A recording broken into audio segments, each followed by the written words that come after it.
blanketed as society's exceptions.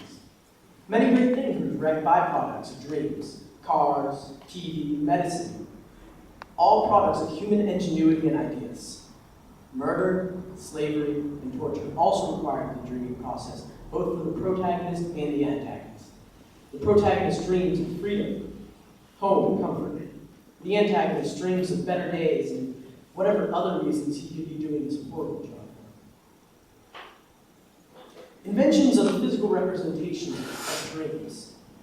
But as I could go on all day about society and the many things wrong with it, but as this is a speech about MLK, I will get on to the plight he ended and what he would do today. In the beginning, there were men. Then soon these men multiplied and spread to the corners of the earth. Then the seed of slavery was sowed. It was sowed not in America or Europe, but in Africa. This slavery was of war captives, tribes taking their spoils of war. Slaves were angry, but who were they angry at? Were they angry at their captors? These people were just like them. Could they hate a face that looked back at them every time they took a drink and looked in the mirror? The answer is no. They would allow this faceless enemy to enslave them, but soon they became restless. The rowdy slaves, runaways brought back, the uncooperative slaves. They were put on boats and shipped through the 9 levels of hell to the New World. They arrived more dead than alive and were met by aliens. These new people were like them in so many ways, but they were soon proven to become even more brutal. And it seemed that they spent all day dreaming of new torments. Now, these people found the face they could hate.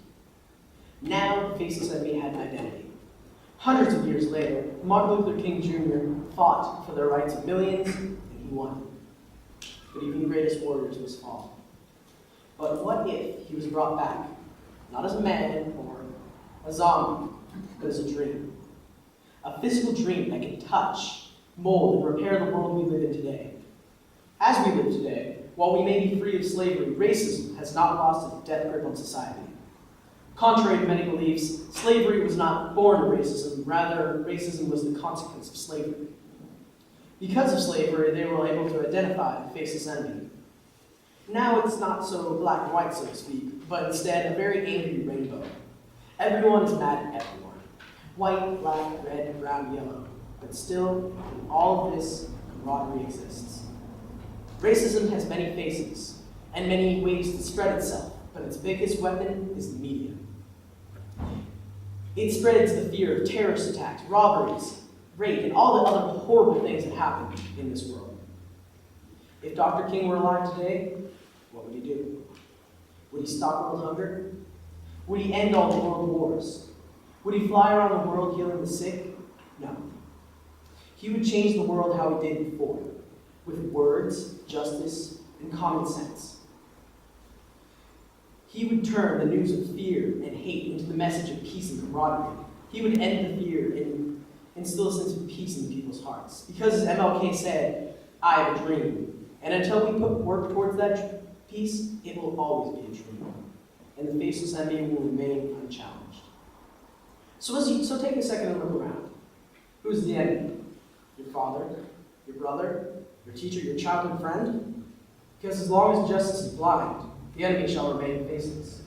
But there is hope, unless. Our situation is much like the Lorax, a screwed up planet, corrupt money-hungry oncelers, and the one sensible person is lifted away. I speak for the trees have no tongues. Dr. King stood up for what's right and spoke for the people who had no voice.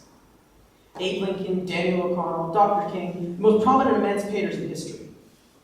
It doesn't matter what race, creed, age, or sexuality, as long as you can look past all these trivial, skin-deep things and look at people as they are, then there's hope for America and the world. So what would Dr. King do now?